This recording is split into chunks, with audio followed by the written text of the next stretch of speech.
हूँ आया कहाँ से और मेरा रूप क्या। ऐसा प्रश्न सुखार्थी जीव को निश्चित आता है।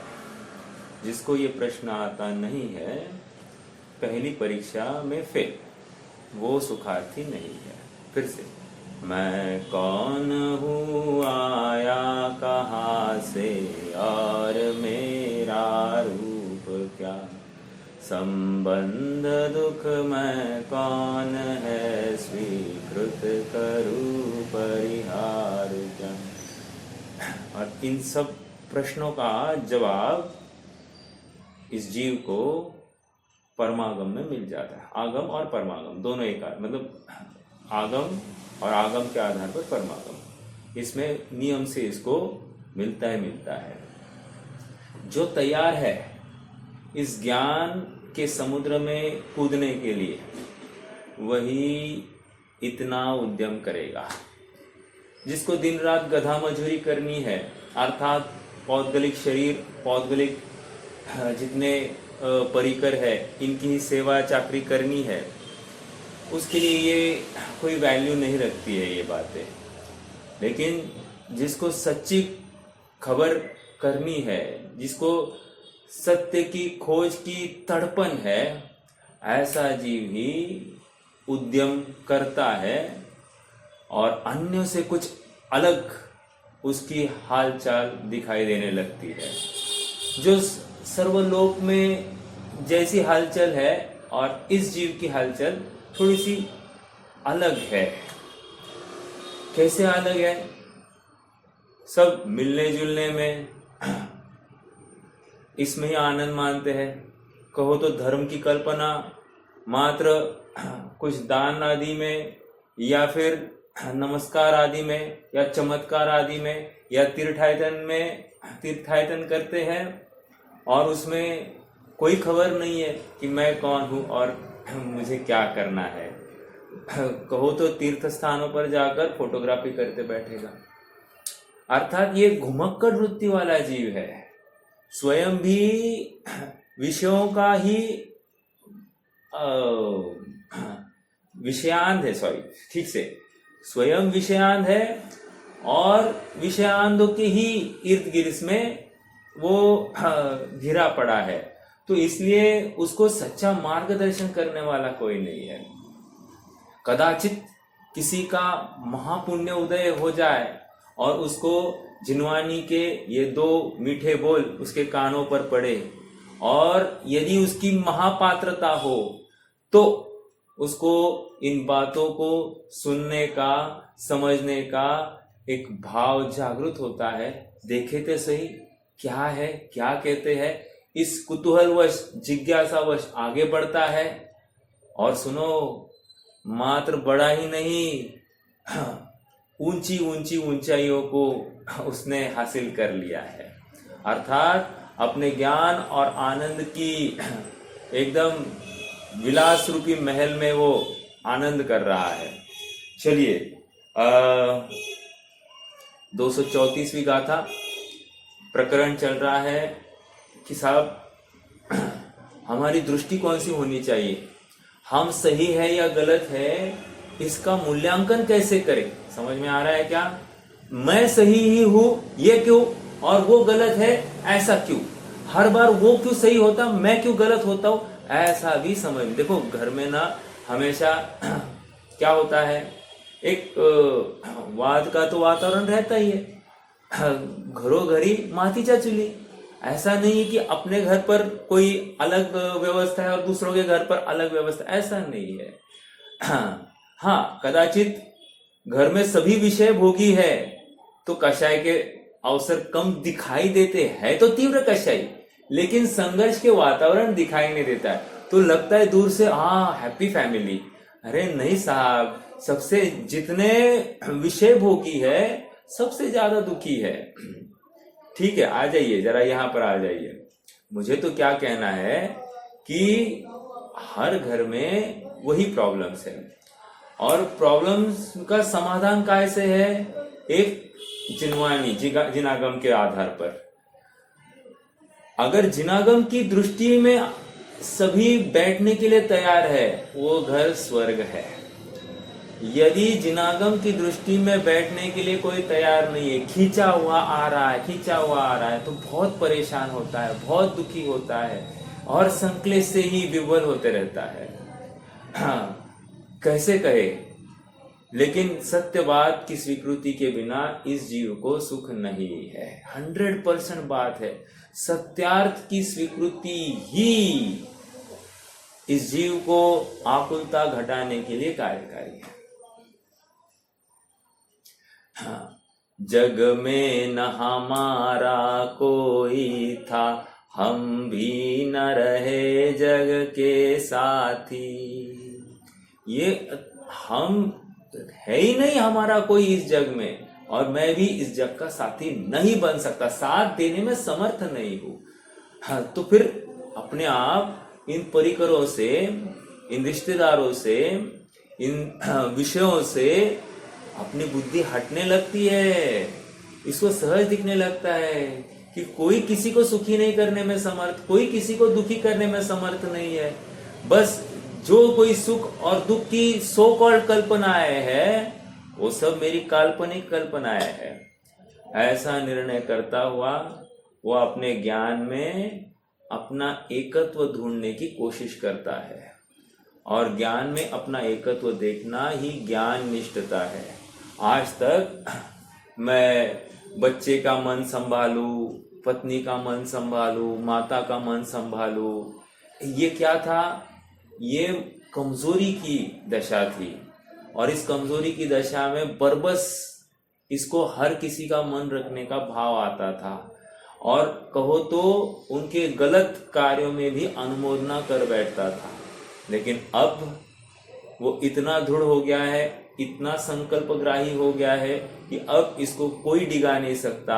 ये 100% फोकस्ड हो गया है अपने में लीन होने के लिए। एक उक्ति आती है, be the change you would like to see in the world. क्या कहा? Be the change you would like to see in the world. वो जगत में जो बदलाव देखना चाहता है, वो बदलाव पहले स्वयं में अंगीकार करता है और फिर जगत जन को देखने लगता है। अपने आप जगत आए तो ठीक, नहीं आए तो ठीक, मैं हूं मस्त अपनी मस्ती में। समझ में आ रहा है क्या? वो अपनी मस्ती में इतना मस्त है कि उसको कोई भी डिगा नहीं सकता। समझ में आ रहा है क्या? देखो, एक विषय भोगी अपने विषयों की मस्ती में मस्त है, एक पियक्कड़ शराबी अपने शराब की मस्ती में मस्त है, एक नशा करने वाला, ड्रग्स सेवन करने वाला ड्रग्स की मस्ती में मस्त है। तो कहने की बात इतनी ही है कि ऐसा कोई नहीं कि मस्ती से मस्त नहीं है, लेकिन कौन सी मस्ती आदर्श है, अनुकरणीय है, अंगीकार करने योग्य है, आह्लाददायक है, उसकी चर्चा चल रही है, और वो मस्ती अपने स्वरूप की मस्ती है। समझ में आ रहा है? चलिए आइए अपन अपने 234 नंबर की गाथा की चर्चा को आगे बढ़ाते हैं। पहले गाथा का पाठ करते हैं। आगम चक्षु साहू, पेज नंबर 138। आगम चक्षु साहू इंद्रिय चक्षुनि सर्वभूतानि, देवाय ओहि चक्षु सिद्धा पूर्ण सर्वदो चक्षु। साधु आगम चक्षु इंद्रिय चक्षु तो सब लोक है, देव अवधि चक्षु अर सर्वात्म चक्षु सिद्ध है। हाँ जी, देखो अपन स्वामी जी के भाव को पढ़ रहे थे, है ना?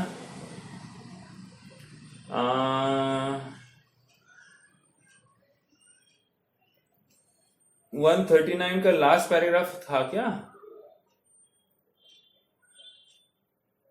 चलिए 139 का जो बोल्ड है ना, वो पढ़ते हैं। मुनिराज आगम चक्षु से महाव्रतादि भावों को ज्ञेय रूप और आत्मा और को ज्ञान रूप जानते हैं। मस्त। देखो फिर से, मुनिराज आगम चक्षु से, देखो शास्त्र का अभ्यास नहीं होना तो आदमी खड़ा ही नहीं हो सकता, मोक्ष मार्ग में खड़ा ही नहीं हो सकता। कितनी बड़ी बात है, आप समझ रहे होंगे। हम ये जितने भी तिर्यंचों को होता है, नारकियों को होता है बिना शास्त्र अभ्यास के, तो उनकी बात छोड़ दीजिए थोड़ी देर के लिए। लेकिन हमारी चर्चा करनी है, तो हमारी चर्चा के में ये शास्त्र अभ्यास के बिना अपने को कोई भी सहारा नहीं है। ऐसा बिल्कुल समझने के लिए अवसर नहीं है कि अपन बिना शास्त्र अभ्यास के भी अपना काम करेंगे, क्योंकि अगर करना होता तो अब तक कर लिया होता। देखो क्या कह रहे हैं, मुनिराज आगम चक्षु से महाव्रतादि भावों को ज्ञेय रूप और आत्मा को ज्ञान रूप जानते हैं।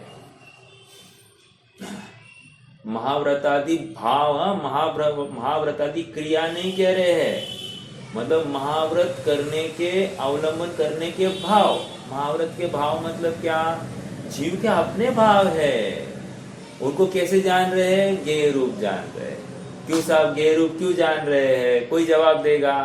महाव्रतादि के भावों को ज्ञेय रूप क्यों जान रहे हैं। जैसे महाव्रतादि के भाव क्या है, अहिंसा महाव्रत, उपादेय नहीं है। अच्छा ओके, एक शब्द कोई,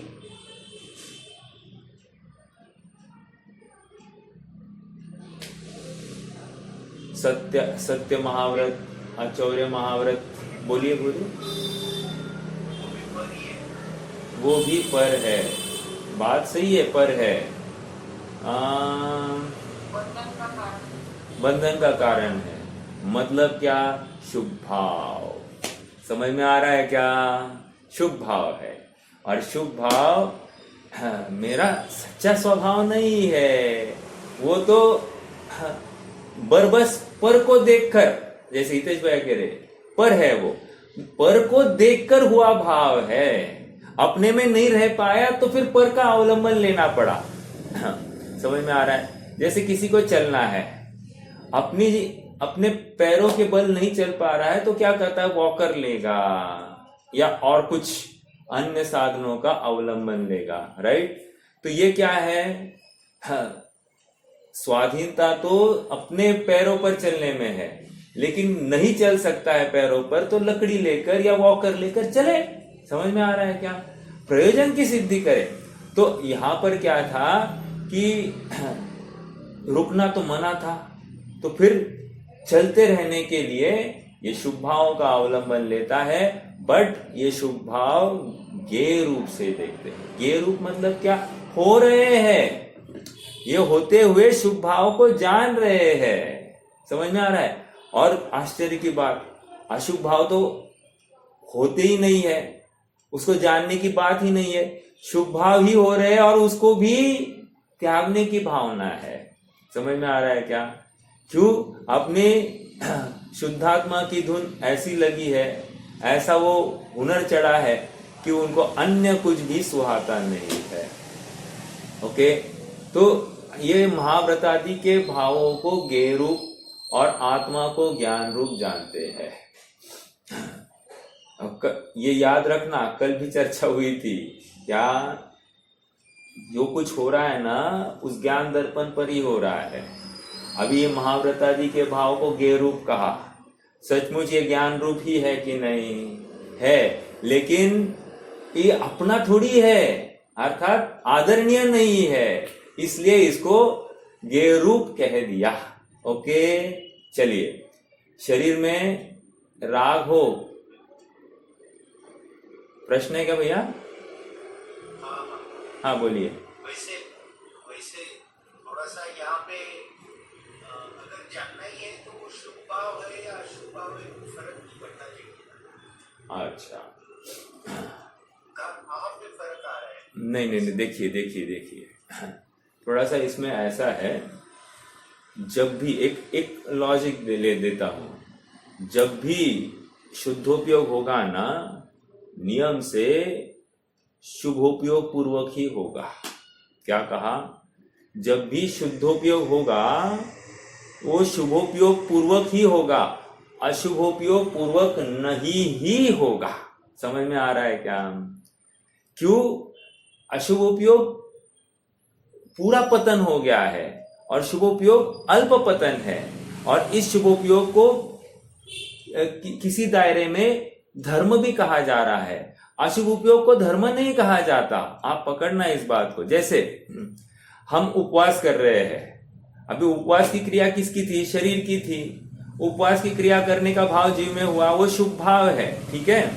लेकिन उसके पीछे प्रयोजन क्या था? प्रयोजन ये था कि ज्यादा देर मुझे स्वाध्याय के लिए मिले, ज्यादा देर मुझे आत्मा का चिंतन करने के लिए, परमात्मा का चिंतन करने के लिए और स्वरूप की प्राप्ति के लिए हो। तो ये भावना थी उसके पीछे, तो ये शुभ भाव था, यह आत्मा नहीं था, ठीक है। तो इस शुभ भाव को उसने गेय रूप से जाना।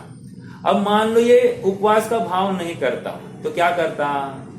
हाँ, आइसक्रीम खाना, कैडबरी खाना, चॉकलेट्स खाना। समझ में आ रहा है क्या? मतलब सभी नॉनवेज मटेरियल खाने की इसकी चेष्टा। यहाँ कहीं पार्टीज में जाना, क्लब में जाना, जोमेटो स्विगी पर कुछ मंगाना, यही उसकी चेष्टा होती थी। अपने में से कोई जोमेटो स्विगी पर कुछ मंगाता है क्या? क्योंकि जिस बक्से में नॉनवेज होता है उसी बक्से में वेज होता है। हाँ, तो थोड़ा सा विचार करना, अपना विवेक को थोड़ा सा जागरूक रखना। ठीक है, मतलब घर के काम बचाने के लिए हम इन साधनों का अवलंबन नहीं ले, इससे हम बैकवर्ड बिल्कुल नहीं होंगे। आपको मैं बिल्कुल पूरे होश आवाज में और कॉन्फिडेंस से ये बात कर रहा हूं कि हम बैकवर्ड सिद्ध नहीं होंगे। क्यों? हमको फर्क ही नहीं पड़ता कोई हमको बैकवर्ड कहे या फॉरवर्ड कहे। समझ में आ रहा है क्या? बैकवर्ड कहो तो भी फर्क नहीं पड़ता और फॉरवर्ड कहो तो भी फर्क नहीं पड़ता। हम तो जैसे है वैसे है, क्योंकि आगम चक्षु से हम सब देख रहे हैं। हम चमड़े के चक्षु से नहीं देख रहे, इंद्रिय चक्षु वाले नहीं है, इसलिए हमारी सोच स्वतंत्र है, स्वाधीन है। हमारी सोच को थोड़ी सी धक्का देने में ये इंद्रिय चक्षु की सोच को बिल्कुल दम नहीं है। और यदि हम उससे प्रभावित हो रहे हैं तो हाँ, आगम चक्षु वाले नहीं है, हम भी इंद्रिय चक्षु वाले ही है। समझ में आ रहा है? हाँ जी, थोड़ा सा आगे बढ़ेंगे। मतलब अशुभ भाव आदरणीय नहीं है। और अब रही बात अशुभ भाव क्यों हुआ? अरे अशुभ भाव हुआ तो प्रायश्चित के कारण होगा। समझ में आ रहा है क्या? अशुभ भाव हुआ तो प्रायश्चित होगा। जैसे एक एग्जांपल देता हूं, मुनिराज आहारचर्या के लिए गए हैं और कहो तो उसी जगह पर अंतराय का प्रसंग बन गया। पर अंतराय का प्रसंग कैसे? जिस घर में प्रवेश किया जहां पर आहारचर्या चल रही थी वहीं पर एक भिखारी आ गया और वो भी मांगने लगा। इनको लगा अब मैं लूंगा तो इसको नहीं देंगे, इसके हिस्से का खाना मुझे आएगा, ऐसा समझ कर वे अंतराय मानते हैं और सिद्ध भक्ति करके इमीडिएटली निकल जाएंगे। बट ये वहीं पे रुके रहे। तो ये शुभ भाव नहीं है, अब ये अब अशुभ भाव में आ गए हैं। समझ में आ रहा है क्या? अब ऐसा अशुभ भाव का जानना और शुभ भाव का जानना, दोनों में फर्क है कि नहीं? तीव्र आसक्ति के बिना वे वहां पर रुक नहीं सकते, मैं ये कह रहा हूं। अब तीव्र आसक्ति मतलब अशुभ भाव हुआ, अरे फिर वो ज्ञाता प्रणा ही नहीं रहा। शुभ भाव में ही अवसर थे ज्ञाता बने रहने के, अशुभ भाव में तो तीव्र आसक्ति हो गई शरीर के प्रति, तभी तो जाकर वहां पर खड़े हैं। इसलिए वो पॉसिबल नहीं है, ठीक है। भले ही देखते समय हमको दिखाई दे रहा है कि अरे शुभ भाव अशुभ भाव दोनों एक ही है, क्योंकि उनको एक ही कैटेगरी में डाला है, अशुद्धोपयोग बराबर, तो इसलिए वो एक ही कैटेगरी में है। और काफी छंद भी आए हैं कि एक दियो बामन को एक पास राख्यो है, एक को चांडालिनी को जुगल पुत्र जने तिनी, एक दियो बामन को एक पास राख्यो है। बामन कहायो तिने मध्य मांस त्याग कियो, चांडाल कहायो तिने मध्य मांस त्याग चाख्यो है। ये समझ में आ रहा क्या? ये नाटक समयसार में एक छंद है ये। तो कहने की बात पुण्य पाप की बात चल रही है वहां पर, और पुण्य पाप एक ही है ऐसा वहां चर्चा चल रही है। बट पुण्य में शुभ भाव होता है यूजुअली, और अशुभ पाप में अशुभ भाव ही होता है यूजुअली। ऐसा होते हुए भी वे एक ही देख रहे, एकदम बराबर है, लेकिन वो पुण्य का अवलंबन तब तक जब तक शुद्धोपयोग होता नहीं तब तक। अब पाप का अवलंबन नहीं होता तब तक, मतलब पाप का इस ऐसा नहीं कहेंगे पाप का अवलंबन तब तक जब तक शुभ भाव होता नहीं तब तक, ऐसा नहीं कहते हैं कभी। लेकिन उस पुण्य भाव का अवलंबन तब तक जब तक शुद्धोपयोग में नहीं जाते तब तक। समझ में आ रहा है क्या? तो दोनों में किसी अपेक्षा से अंतर है, किसी अपेक्षा से उनको एक भी कहा है। तो अभी वर्तमान में यहाँ पर शुभ भाव के को आदरणीय है, किसी अपेक्षा में, किसी मर्यादा में वो आदरणीय है। अगर वो ही नहीं करेंगे तो क्या करेंगे? 100% पाप में जाएंगे, जो कि स्वीकार नहीं है, पूरा पतन का अवसर है। ठीक है, तो इसलिए भले ही दोनों एक है, ज्ञातापने की अपेक्षा ऐसा ऊपरी ऊपरी तो दिख रहा है, लेकिन भूमिका में शुभ भाव का आदर इसलिए है क्योंकि वो शुद्ध भाव के लिए इनको वो मोटिवेशन उसमें से आता है। ठीक है, हाँ, अशुभ भाव के लिए वैसा आदर नहीं रहता। ओके, हाँ, अब जो आप कह रहे हैं ना, जैसे केवल ज्ञान हो गया या फिर सिद्धावस्था हो गई, वहां तो शुभ अशुभ सब कुछ एक जैसा ही दिखा है, और शुद्ध भी एक जैसा ही दिख रहा है, ज्ञाता मात्र देख रहे। एक दूसरी बात, ये जो शुभ और अशुभ प्रवृत्ति है ना, जैसे मैं कोई गलत कार्य कर रहा हूं, ठीक है, तो आप मुझे देख रहे हैं, ये तो विद्वान और ये ऐसा गलत कार्य कर रहा है यार, इससे अच्छा हम हैं, ऐसा समझकर आप हमारी निंदा करो या थोड़ा सा हमको दीनहीन देखो, तो ये योग्य नहीं कह रहे। क्यों कह रहे हैं? किसी को कमजोरीवश इस भूमिका में ये अपराध हो सकता है, अपराध किया है यह आदरणीय नहीं, लेकिन ऐसा अपराध हो सकता है, इतना तो अपन स्वीकार कर सकते हैं। और उसमें सामने वाले की अगर सुधरने की भावना हो, वो क्यों अपराध के लिए प्रवृत्त हुआ है, क्या वो अपराध से परावृत्त होने के लिए मैं उसकी कोई मदद कर सकता हूं क्या, इसकी पहल हम कर सकते हैं।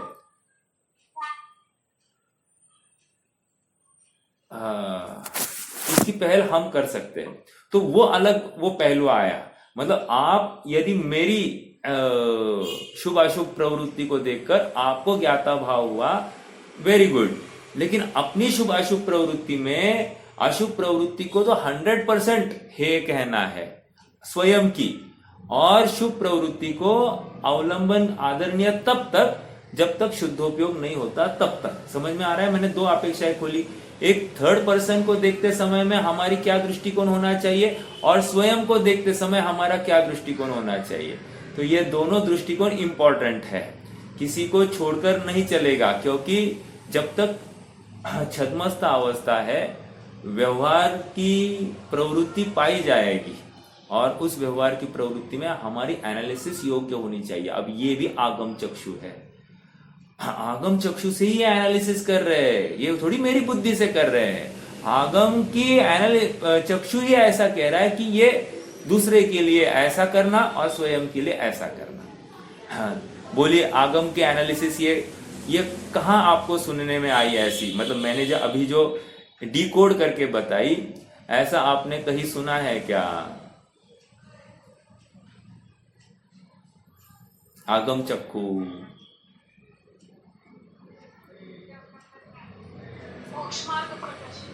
मोक्ष मार्ग प्रकाशक, ठीक है। मैं अपेक्षा ये कर रहा था, अरे उपगुहन अंग और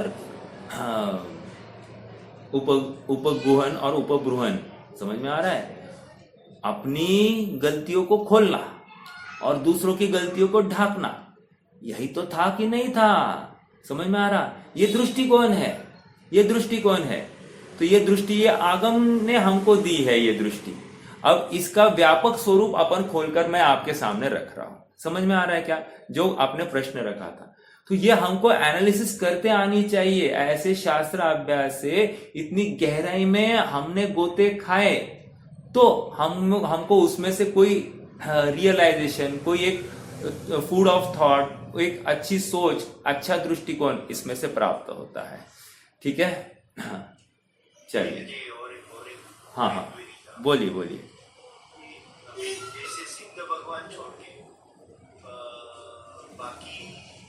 बाकी जनों को शुद्धोपन करने के लिए शुभ भाव करना ही पड़ेगा। अच्छा, जरूरी हाँ ठीक है, मैं बताता हूँ। ये प्रश्न समझ में आ रहा है? शुद्धोपयोग के लिए शुभ भाव करना पड़ता है क्या? इतना प्रश्न है छद्मस्त जीव की। मतलब वो केवल ज्ञानी की तो बात है ही नहीं, इवन आरहंतों को अपन शुद्ध सिद्धों के साथ ले लेंगे, क्योंकि उनको शुद्धोपयोग की जरूरत ही नहीं है, वो डायरेक्टली आत्मा ध्यान है, प्रत्यक्ष जा रहे। बट छद्मस्त हमारे आप जैसे जीवों को, 12वें गुणस्थान तक के जीवों को बुद्धि पूर्वक ध्याना पड़ता है। तो शुभोपयोग जरूरी है क्या? तभी जाकर शुद्धोपयोग होगा क्या? सुनो, जब भी शुद्ध, अभी मैं उल्टा आंसर दे रहा हूं, जब भी शुद्धोपयोग होगा उसके पहले शुभोपयोग ही पाया जाएगा। क्या कहा हितेश भाई? पकड़ना है शब्द को। जब भी शुद्धोपयोग होगा उसके पहले शुभोपयोग ही पाया जाएगा। अब सुनो दूसरी बात, लेकिन शुभोपयोग करते करते शुद्धोपयोग होगा ऐसा 3 काल में संभव नहीं। फिर से बोलूं, शुभोपयोग करते करते शुद्धोपयोग होगा ऐसा 3 काल में संभव नहीं। ओ, कंफ्यूजिंग बातें हैं, लेकिन बात तो ऐसी ही है। समझ में आ रहा है क्या कुछ? कितने जनों को समझ में आया? जब भी शुद्धोपयोग होगा उसके पहले शुभोपयोग ही होगा। समझ, किसको समझ में आया? हाँ, हितेश भाई आपको आया क्या? हाँ भाई। ओके। शुद्धोपन कैसे पहुंचेंगे? ऐसा है तो फिर शुद्धोपन देखो, ये प्रश्न आना नहीं चाहिए, आता नहीं है। सच्चे इच्छावान जीव को ये प्रश्न आता ही नहीं है। क्यों? क्योंकि आगम की चेष्टा, आगम के अभ्यास से, आगम के अवलंबन से उसको मार्ग परफेक्ट दिखाई दिया है, और जिसको परफेक्ट मार्ग दिखाई देता है उसको प्रश्न आता ही नहीं है। अपने आप वो रुचि हो जाएगी और वो अपने में लीन हो जाएगा। अब कब होगा, कैसे होगा? जैसी जो रुचि चाहिए उस समय में, जितनी रुचि चाहिए उतनी रुचि हो गई, हो जाएगा, 100% हो जाएगा। बट जब भी शुद्धोपयोग होगा उसके पहले शुभोपयोग ही पाया जाएगा। और शुभोपयोग मतलब क्या? शुभोपयोग मतलब क्या? शुभोपयोग मतलब मैं आत्मा हूं, मैं शुद्ध हूं, मैं ज्ञानानंद स्वभावी हूं, पर का मुझसे कोई भी संबंध नहीं है, मैं पर से कुछ संबंधित हुई नहीं, पर मुझे सुख का कारण नहीं, मैं पर के लिए दुख का कारण नहीं, मेरे से किसी का अच्छा होता नहीं, किसी से मेरा बुरा होता नहीं है, मैं एकाकी एकत्व लिए, मैं एक ही हूँ, अखंड ज्ञान का पिंड, ऐसा मैं शुद्धात्मा हूँ। शुद्धात्मा मतलब, फिर से ये चिंतन करता है, अनेक अपेक्षा से शुद्धात्मा की परिभाषा खड़ी करता है। एक तो शुद्ध अशुद्ध पर्यायों का पिंड, ऐसा मैं शुद्धात्मा। फिर वो अपने से अभिन्न, पर से भिन्न, ऐसा शुद्धात्मा। फिर क्या कहेगा? इन पर्यायों से पार, ऐसा शुद्धात्मा। अपरिणामी, ऐसा शुद्धात्मा। एक ज्ञायक स्वभावी, ऐसा शुद्धात्मा। ऐसे अनेक अनेक पहलुओं पर चिंतन करता। ये क्या है? ये क्या है? शुभ भाव है, शुभ भाव है ये। और इस शुभ भाव, किसकी चर्चा चल रही है, किसका चिंतन चल रहा है? जो प्रयोजन, जो सुख का कारण है, सुख का आधार है, ऐसे शुद्धात्मा के बारे में सोच रहा है। धारणा में भी ऑलरेडी ऐसे ही शुद्धात्मा का निर्णय किया है। अब सामायिक के काल में बैठकर ऐसे ही शुद्धात्मा का चिंतन कर रहा है, और चिंतन में इसको बारंबार अपना आत्मा ही उपादेय रूप से भासित हो रहा है। यही ग्रहण करने योग्य, अन्य कुछ भी नहीं है। जब वो विचार करता है, देखो बैठा है सामायिक में, सुनो, और सामायिक में माला फेरना, कोई अन्य जितने भी अनुष्ठान है उसकी कोई वैल्यू नहीं है। यहाँ पर सामायिक का काल मतलब अपने आत्मा के साथ परिचय का काल है।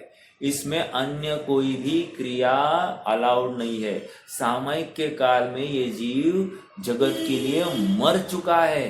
क्या कहा? सामायिक के काल में, फिर से आप यूं कहो कि हम समाधि के काल में, सामायिक समाधि एक अर्थ मतलब एक ही पटरी है। समाधि के काल में ये जगत के लिए मर चुका है और जगत इसके लिए कोई वैल्यू नहीं रखता है। आप समझ रहे हैं क्या?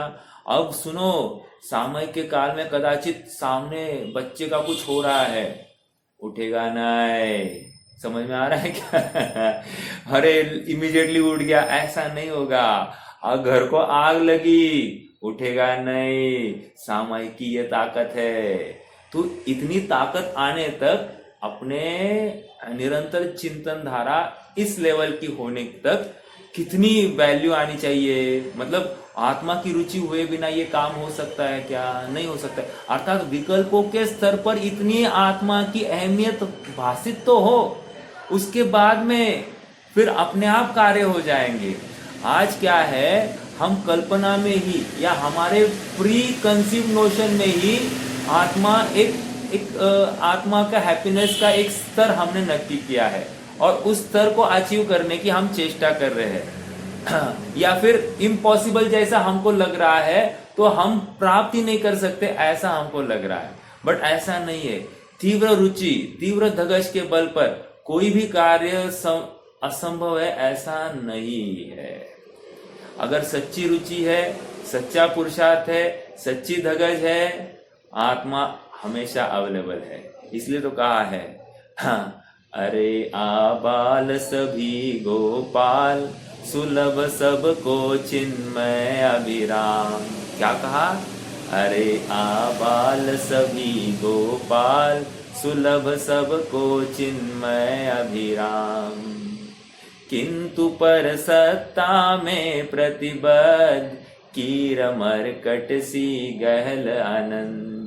अरे पाकर खोया भगवान, न देखा मैंने कभी बसंत। नहीं देखा निज शाश्वत देव, रही क्षणिका पर्यय की प्रीति। क्या कहा? कितने जबरदस्त बोले। इन बोलों में भाव देखो ना। नहीं देखा निज शाश्वत देव। शाश्वत, शाश्वत किसको कहते हैं? अरे हिलाया नहीं जा सकता ऐसी वस्तु है, शाश्वत। नहीं देखा निज शाश्वत देव, रही क्षणिका पर्यय की प्रीति। अर्थात शाश्वत आत्मस्वरूप हमको ध्यान की वो चेष्टा नहीं हो रही है, तो 100% क्षणिक पर्याय में ही अपनी रुचि है। समझ में आ रहा है क्या? फिर उस धर्म के नाम पर ये आत्मा का चिंतन करता हो तो भी वो रौद्र ध्यान में चला जाएगा, वो धर्म ध्यान नहीं कहलाएगा। सुनो, और जब इसको धर्म ध्यान होगा तो उसके पहले जो शुभ भाव हुआ था उसको प्रशस्त ध्यान कहा जाता है। क्या कहा जाता है? प्रशस्त ध्यान कहा जाता है। उसको फिर अर्थ ध्यान, रौद्र ध्यान में नहीं लिया जाएगा। लेकिन जो शुभ भाव हो रहा है उसके बाद अगर शुद्धोपयोग नहीं हुआ तो वो रौद्र ध्यान के खाते में आ जाता है। ओके, थोड़ा सा कठिन बात है हजम करने के लिए, लेकिन बात तो ऐसी ही है। ठीक है।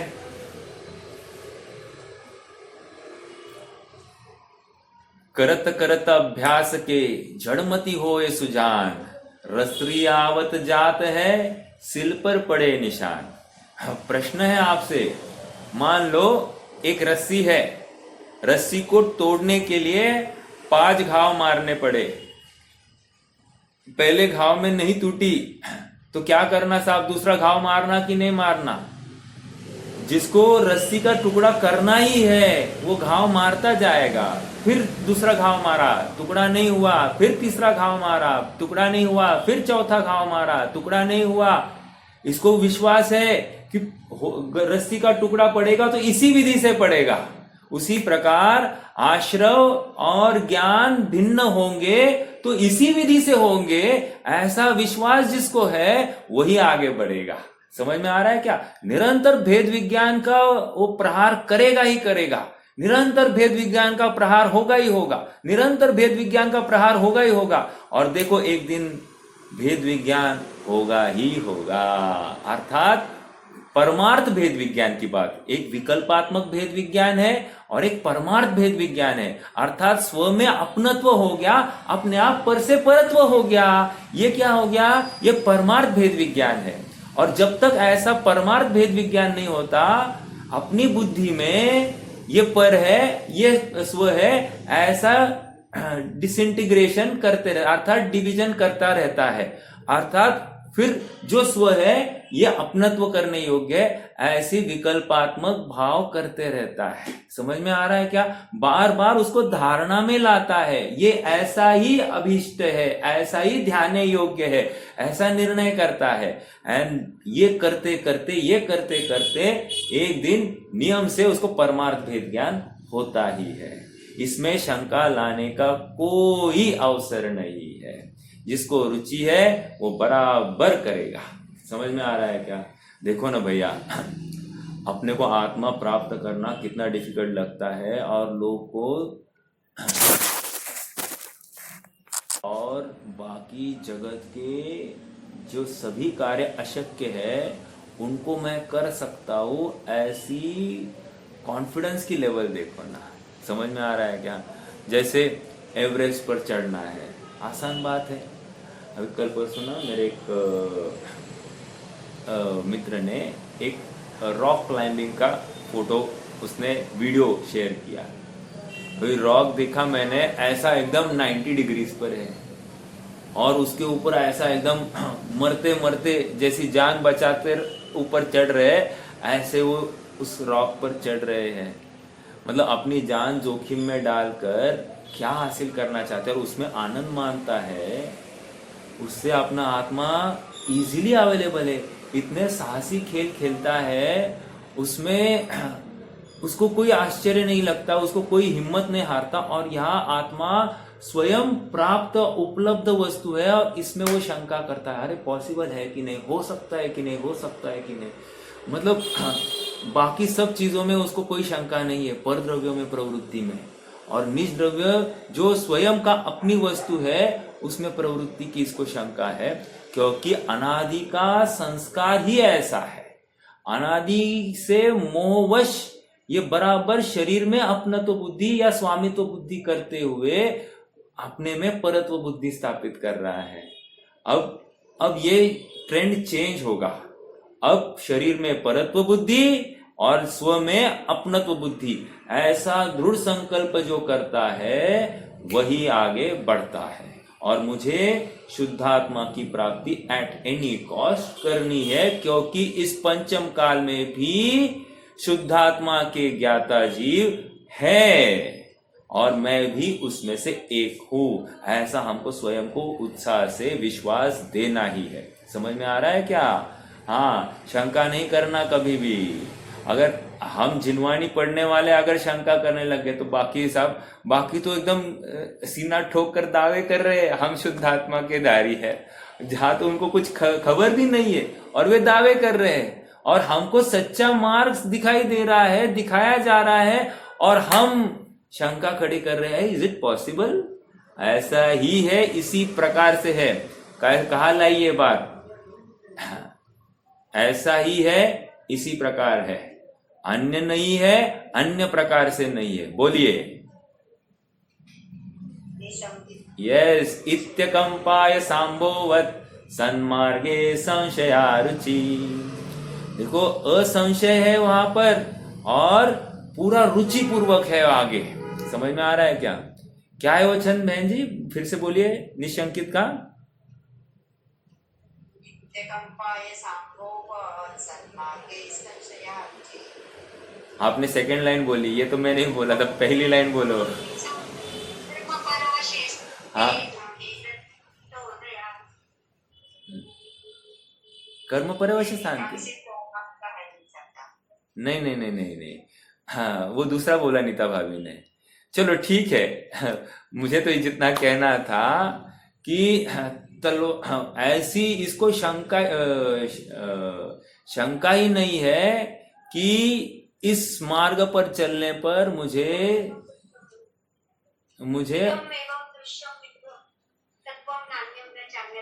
हाँ हाँ वो ऐसा है भाभी जी, आपका उच्चारण थोड़ा सा ये है, इदमेवे दृशम चैव तत्वम नान्यन्य चान्यथा। इदमेवम ऐसा नहीं करना, इदमेवे दृशम चैव तत्वम नान्यन्य चान्यथा इत्यकंपाय सांभोवत् सन्मार्गे संशयारुचि। इसको बिल्कुल संशय नहीं है और तीव्र रुचि है इस मार्ग में। दो बातें कही, एक तो भगवान के कहे हुए कथन में बिल्कुल संशय नहीं, और इस मार्ग में पूरी रुचि है, मुझे प्राप्त करना है एट एनी कॉस्ट। इसके लिए चाहो तो मुझे घरदार छोड़ना पड़े, इसके लिए चाहो तो मुझे शरीर छोड़ना पड़े, इसके लिए चाहो तो मैं रुपया पैसा धन दौलत सब न्यौछावर करने के लिए तैयार हूं। ये समझ में आ रहा है क्या? इसको किसी की वैल्यू नहीं है, रुपया पैसा धन दौलत कुछ भी ले जाओ, नो प्रॉब्लम नो प्रॉब्लम। दम लगेगा इसमें, दम लगेगा, लेकिन काम तो ऐसे ही होगा। समझ में आ रहा है? और सुनो, जितना भी जाता है ना दुगना आ जाएगा, इसलिए वांछा तो करना नहीं, लेकिन हो जाता है, सब हो जाता है, डरना नहीं इस मार्ग में, ठीक है। जिनवानी के अधीन स्वयं को समर्पित कर दिया है ना, उसको डर नहीं होता है। इसलिए निशंकित जो होता है ना, वो सप्त भय से रहित भी होता है। कुंद कुंद स्वामी ने लिखा है सप्त भय से रहित भी है। समझ में आ रहा है क्या? तो ये सब इंटर रिलेटेड है, सब विषय। और जिसको शंका है तो जिनवानी के अधीन है, जिनवानी के अधीन नहीं तो सप्त भय से युक्त, और शंका ही शंका है उसको। ओके, चलिए चलिए चलिए आगे बढ़ना है। हाँ, कहा थे मुनिराज आगम चक्षु, अपनी चर्चा कितनी खुली देखो ना। मुनिराज आगम चक्षु से महाव्रतादि भावों को ज्ञेय रूप से और आत्मा को ज्ञान रूप से जानते हैं। मतलब प्रोसेस दिखा रहे हैं, पर द्रव्यों को ज्ञेय रूप से देखना और स्व द्रव्य को ज्ञान रूप से देखना। अब अच्छे से बात कहो तो हर वस्तु को ज्ञान रूप से ही देखा जाएगा। समझ में आ रहा है क्या? हाँ, मतलब पर द्रव्य का जो झलकन है वो भी ज्ञान पटल पर है, और ज्ञान पटल वो मेरे ज्ञान का ही परिणमन है, किसी पर द्रव्य का उसमें कुछ प्रवेश नहीं है। जैसे ज्ञान पटल पर कोई मोर झलका है, तो ज्ञान पटल पर जो मोर झलका है वो ज्ञान पटल वाला मोर और सामने वाले मोर में क्या फर्क है? अरे जमीन आसमान का फर्क है। ये ज्ञान पटल का मोर ये चेतन है, और वो सामने वाला मोर वो पुद्गल है। जमीन आसमान का फर्क है। समझ में आ रहा है क्या? तो फिर कौन सा मोर आदरणीय? अरे उस मोर में अपना आत्मा आदरणीय है। ज्ञान पटल वाले मोर में अपना आत्मा, अपना ज्ञान देखना, और अपना ज्ञान जिस आत्मा के आश्रित है उस आत्मा को देखना, यही आदरणीय है। समझ में आ रहा है? तो लॉजिकली यहाँ पर भले ही वो कह रहे हैं महाव्रतादि भाव ज्ञेय रूप है, ये स्थूल कथन है। सूक्ष्म कथन, विशेष कथन, तो दोनों में ज्ञान रूप ही होता है। समझ में आ रहा है? आगे, शरीर में रोग हो, अब ये शरीर की बात कर रहे हैं। शरीर में रोग हो, उस रोग से विकार हो सकता है ना। रोग हो गया, सर दर्द हो रहा है, सीने में दर्द हो रहा है, कमर में दर्द हो रहा है, गर्दन में दर्द है, हाथ में दर्द है, कुछ भी हो सकता है। आंखें ठीक से काम नहीं कर रही है, शरीर में रोग हो और उसको निमित्त लेकर विकार भी हो रहा है अथवा क्रोध हो रहा है, तो उसे स्वप्न में भी समान जानकर शरीर की अवस्था जानते हैं। सॉरी, स्वप्न के भी समान जानकर, आई एम सॉरी, मतलब इस शरीर को, इन रोगों को, इन विकारों को, तत्संबंधी विकारों को ये क्या जान रहे हैं? स्वप्न के समान जानकर शरीर की अवस्था जानते हैं। छोड़ दो भाई इसको, इसके हवाले छोड़ दो। कितनी बड़ी बात है ना, कितनी बड़ी बात है। आप सोचना, थोड़ा सा प्रैक्टिस की बात है ये खाली चर्चा की बात नहीं है। This is all practice, and ऐसी प्रैक्टिस विचारवंत जीवों ने, पुरुषार्थी जीवों ने की है, कर रहे हैं और आगे चलकर भी करने वाले हैं। इसलिए आप देखना ग्रंथ के मंगलाचरण में मात्र अपने यहाँ के तीर्थंकरों को याद नहीं किया, पूरे विश्व में जहां जहां अरहंत भगवान है, मुनि अवस्थाएं है, सबको याद किया, सबको अपने सम्यक्त्व में, अपने निर्वाण की प्राप्ति के लिए सबको आमंत्रित किया है। समझ में आ रहा है क्या? ऐसी मतलब भव्य रचना, दिव्य रचना यहाँ पर हो रही है। देखो, हाँ कहा थे भाई, शरीर व विकार को अपना नहीं मानते, किंतु उसको जाने ही नहीं, ऐसा नहीं हो सकता। दो बातें कह रहे हैं। विकार अपना नहीं मानते, लेकिन विकार जाना नहीं, ऐसा हो नहीं सकता। मान लो शरीर है और शरीर को लेकर दर्द हो रहा है, इतना जान लिया उसने, राइट? तो दर्द हो रहा है इतना, जैसे भाव भी अंदर प्रकट हुआ, बोलना नहीं है, बस भाव तैयार हो गया, हाँ थोड़ा सा अनिष्ट है, इतनी बात हो गई। तो ये क्या कह रहे हैं? ये विकार हो गया, तुम्हारे भाव विकृत हो गए हैं। अब ये विकृत भाव है तो मेरा स्वभाव नहीं है, ये ऐसे समझा रहे हैं। विकार को अपना नहीं मानते, किंतु उसको जाने ही नहीं, ऐसा नहीं। अगर नहीं जानेंगे तो क्या तकलीफ होगी? नहीं जानेंगे तो अपने स्वभाव का निर्णय नहीं किया। ज्ञान स्वभाव क्या है? ज्ञान स्वभाव हर पर्याय को, हर अवस्था को जानने की सामर्थ्य रखता है। और यहाँ तो मेरा मोक्ष मार्ग खड़ा है, तो मोक्ष मार्ग के योग्य जो जो पुरुषार्थ होना चाहिए, होता है, वो तो मुझे करना ही पड़ेगा। ये भी एक पुरुषार्थ के दायरे में जाता है। और पुरुषार्थ का आधार क्या है? आगम।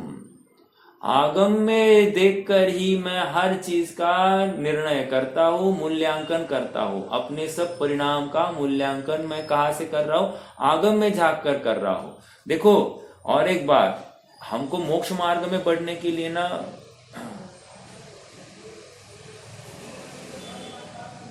आवाज नहीं आ रही क्या किसी को? मैंने मैसेज देखा, क्या कहा? फिर से कदाचित मेरी निर्णय प्रक्रिया में कुछ गलती हो जाए, हो सकती है कि नहीं? हाँ हो सकती है, इसमें कौन सी बड़ी बात है? गलती होना बड़ी बात नहीं है, लेकिन परीक्षक बुद्धि नहीं होना बहुत बड़ी बात है। समझ में आ रहा है क्या? देखो, मान लो अभी मेरे काफी निर्णय हो गए हैं, गृहस्थी संबंधी, व्यवहार संबंधी। इसका मतलब अब मैंने सभी निर्णयों के ऊपर अभी सील लगा दूं, ऐसा नहीं होता है। बारंबार मैं आगम के परिप्रेक्ष्य में हर निर्णय को, उसको फिर से इंट्रोस्पेक्ट करता हूं, हर परिणाम को, और फिर वो योग्य है या अयोग्य है इसका निर्णय करता हूं। वो त्यागने योग्य है या इसी के मार्ग, ये इसको साथ में लेकर चलने योग्य है, इसका विचार होता ही है, होना चाहिए। और इसी को आगम चक्षु कह रहे हैं। आगम के आलोक में देखो, कदाचित हमारे आगम के अभ्यास में कमी हो सकती है, कोई प्रॉब्लम नहीं, लेकिन परीक्षण बुद्धि में बिल्कुल कमी नहीं होनी चाहिए। निरंतर ज्ञानियों से पूछना, चर्चा करना, साधर्मियों से आपस में चर्चा करना, अगर प्रसंग मिले तो चर्चा यही करना। लौकिक चर्चाओं के लिए कोई वैल्यू नहीं है।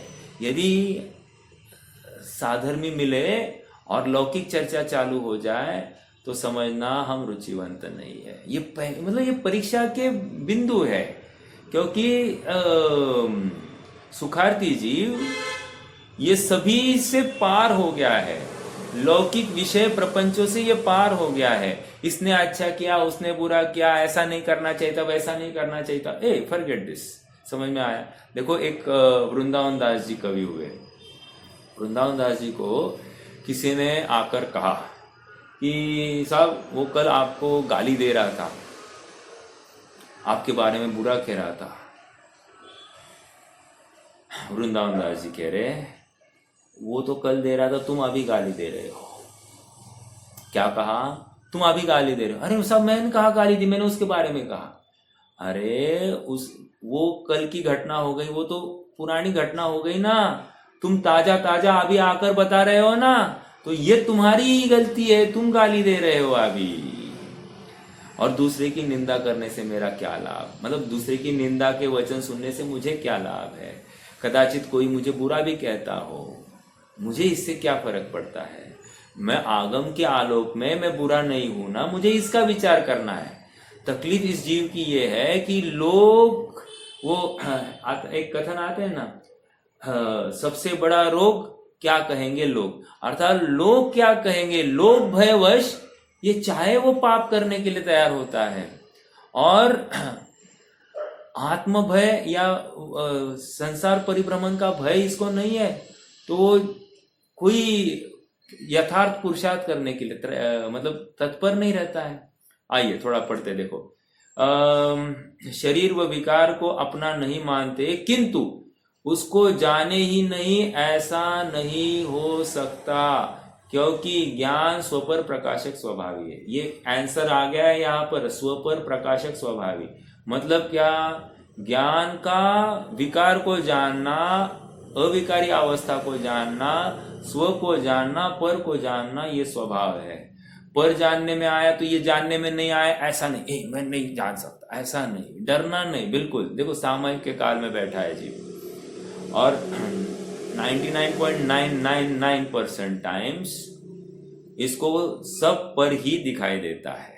आग जैसे ही बंद कर दी पर दिखाई देने लगता है, हाँ सब पर दिखाई देने लगता है। अब ये कहता है अरे पर क्यों जानने में आ रहा, पर क्यों जानने में आ रहा, पर क्यों जानने में आ रहा है। अरे लेकिन जिसमें जानने में आ रहा है वो मैं हूं, ये क्यों नहीं जान रहा है? पकड़ में आ रहा है क्या आपको? फिर से, जिसमें पर जानने में आ रहा है वो मैं हूं, ये ऐसा क्यों नहीं जान रहा? ये ज्ञान निष्ठता थी। पर जानने में आ रहा है, पर जानने में आ रहा है, पर जानने में नहीं आ रहा, तुम ज्ञान स्वभाव का विरोध कर रहे हो। समझ में आ रहा है? क्योंकि ज्ञान का स्वभाव ही है कि पर को जानना। कहां से लाया कि पर को नहीं जान सकता? हाँ, तुम्हें पर को जानने का निषेध क्यों किया गया है, यह अलग बात। पर को जानने का निषेध इसलिए किया गया है कि जानते हो और विकार को प्राप्त होते हो, जानते हो और विकार को प्राप्त होते हो। तो हमको तुम्हें विकार को प्राप्त नहीं कराना, इसलिए तुम्हें अलूफ किया, तुमको सब प्रवाह से अलग कर दिया। तुम्हारा वो कोरोना के टाइम में क्या था, विलगीकरण क्या करते थे वो कोरोना के टाइम में? वो अलग कर देते, आइसोलेशन आइसोलेशन। तो हमने आइसोलेशन इसलिए किया था कि तुम तत्व चिंतन करो, और तुमने वो उसका गलत ही असर हो गया।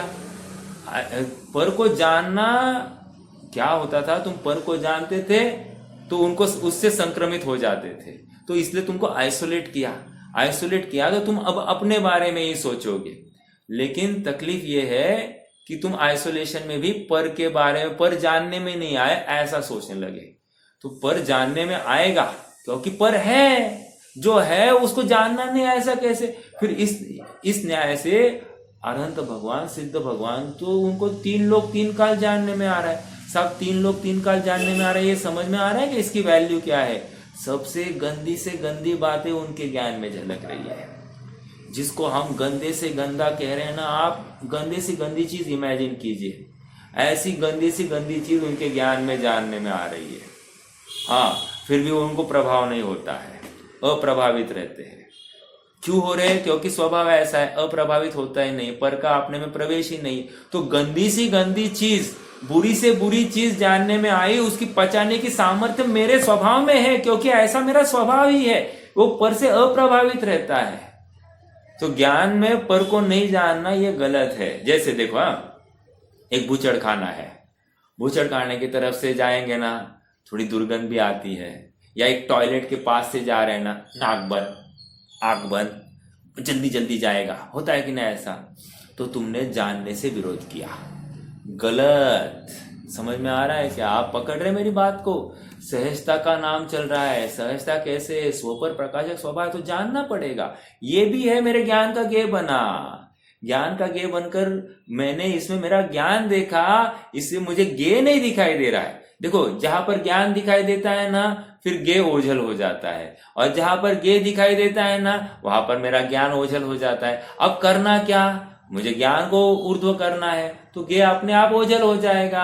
आप पकड़ रहे हैं क्या? जब तक चिंतन करता है मैं ज्ञान हूं, ऐसा हूं मेरे ज्ञान में, तब तक वो गेय खत्म हो गया है। समझ में आ रहा है क्या? तो फिर इससे ज्ञान की पैनीपना, मतलब ज्ञान में जो धार आनी चाहिए वो आने लग जाती है।